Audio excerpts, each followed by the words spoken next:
Assalamu alaikum wa rahmatullahi wa barakatuh, mes chers frères et sœurs. Aujourd'hui, Inch'Allah, nous allons parler des différentes histoires des prophètes qui se trouvent dans le Coran. Mais avant de commencer, mes chers frères et sœurs en islam, votre soutien est très important pour l'avenir de la chaîne, car les vidéos sont de plus en plus limitées par YouTube et son algorithme, surtout lorsqu'il s'agit de contenu islamique ou encore de contenu concernant directement la Palestine, et donc de ce fait les vidéos sont mal répertoriées, et parfois elles ne sont même pas vues par nos propres abonnés. C'est pourquoi, pour le bon référencement de ces vidéos-là, il est très important de commenter, d'aimer et de partager un maximum, afin qu'un plus grand nombre de personnes puissent avoir accès à ces vidéos, Inch'Allah.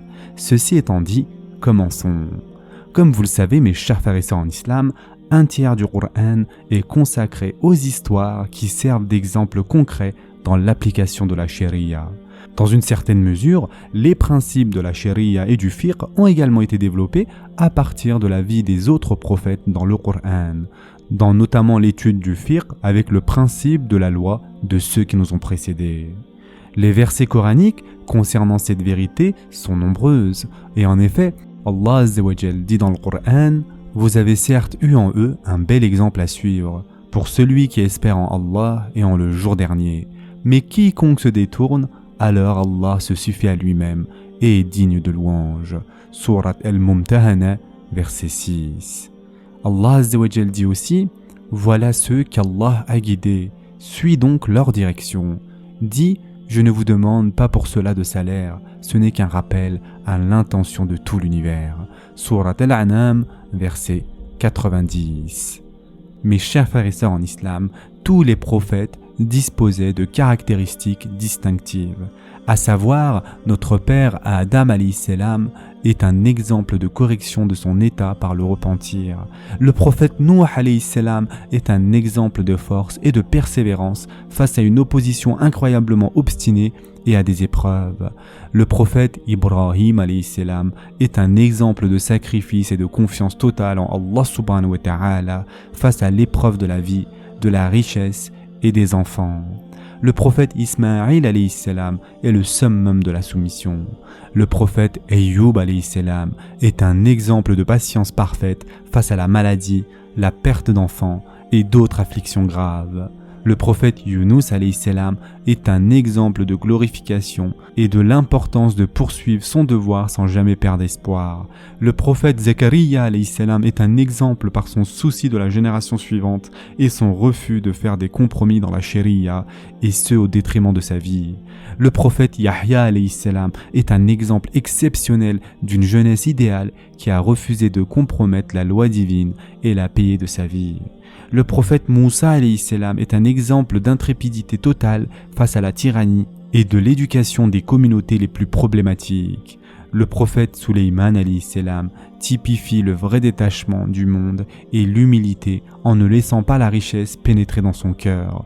Le prophète Isa alayhi salam est un exemple pour toute l'humanité, jusqu'au jour du jugement, de la façon de se libérer de l'emprise des attachements mondains et d'atteindre le pinacle des états spirituels. Et enfin, à la tête de tous les prophètes se trouve Habibullah, Muhammad Mustafa sallallahu alayhi wa sallam, en qui Allah Azza wa Jal a rassemblé toutes les qualités louables de tous ses prophètes. Il est la fierté de l'univers, il est une miséricorde non seulement pour nous, mais pour tous les mondes. Comme Allah Azza wa Jal dit dans le Coran: et nous ne t'avons envoyé qu'en miséricorde pour l'univers. Surat Al-Anbiya, verset 107. Encore une fois, la voie et la moralité du messager d'Allah sallallahu alayhi wa sallam sont comme une lampe de la félicité éternelle qui illumine les ténèbres.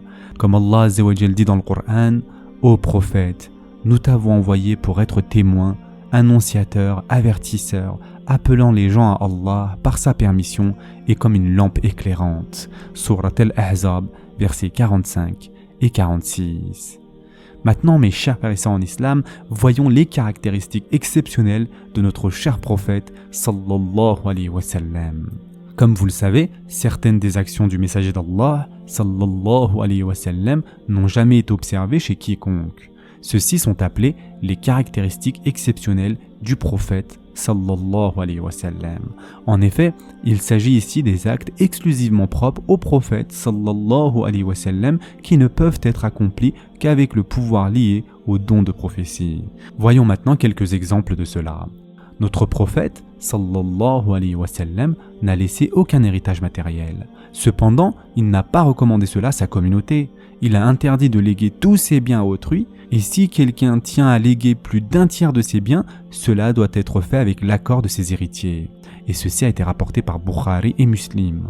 Car les prophètes laissent en héritage la connaissance, la sagesse et les serviteurs vertueux qu'ils éduquent. Par conséquent, chaque croyant doit être déterminé à léguer à ses enfants le caractère et la personnalité de l'islam. Deuxièmement, notre prophète sallallahu alayhi wa sallam pratiquait le jeûne en continu, c'est-à-dire l'action d'observer le jeûne quelques jours d'affilée sans faire de rupture. En revanche, il a interdit clairement cela à sa communauté de le pratiquer. Et ce hadith se trouve dans Bukhari. Il a été aussi dit que le tahajjud, c'est-à-dire l'adoration nocturne, était obligatoire pour le messager d'Allah sallallahu alayhi wa sallam, et que c'est par ailleurs une tradition fortement recommandée pour les membres de sa communauté. Et en effet, le prophète sallallahu alayhi wa sallam a dit « Ayez un intérêt particulier pour l'adoration nocturne, parce que c'était la coutume des pieux qui vous ont précédés. Sans aucun doute, l'adoration nocturne est un moyen de se rapprocher d'Allah. Cette adoration préserve des péchés, fait expier les fautes et soulage les afflictions du corps. » Et ce hadith a été rapporté par At-Tirmidhi. Troisièmement, notre prophète sallallahu alayhi wa sallam s'est interdit, ainsi qu'aux membres de sa famille, de recevoir la zakat. Tout au long de sa vie, il n'a reçu aucune zakat et a veillé à ce qu'aucun membre de sa famille n'en reçoive. Et en fait, c'est une question unanimement acceptée par les érudits musulmans que cette interdiction s'applique à tous ses descendants jusqu'au jour du jugement. Même aujourd'hui, les shérifs, c'est-à-dire les descendants de Hassan, et les seyyids, c'est-à-dire les descendants de Hussein, n'acceptent pas la zakat. Une raison à cela est que si les Ahl al-Bayt recevaient la zakat, tout le monde voudrait leur donner leur zakat, et les pauvres de la communauté en seraient privés. De plus, il n'a pas été souhaité que les Ahl al-Bayt, qui sont les plus honorables de la communauté, vivent de la zakat et des riches musulmans.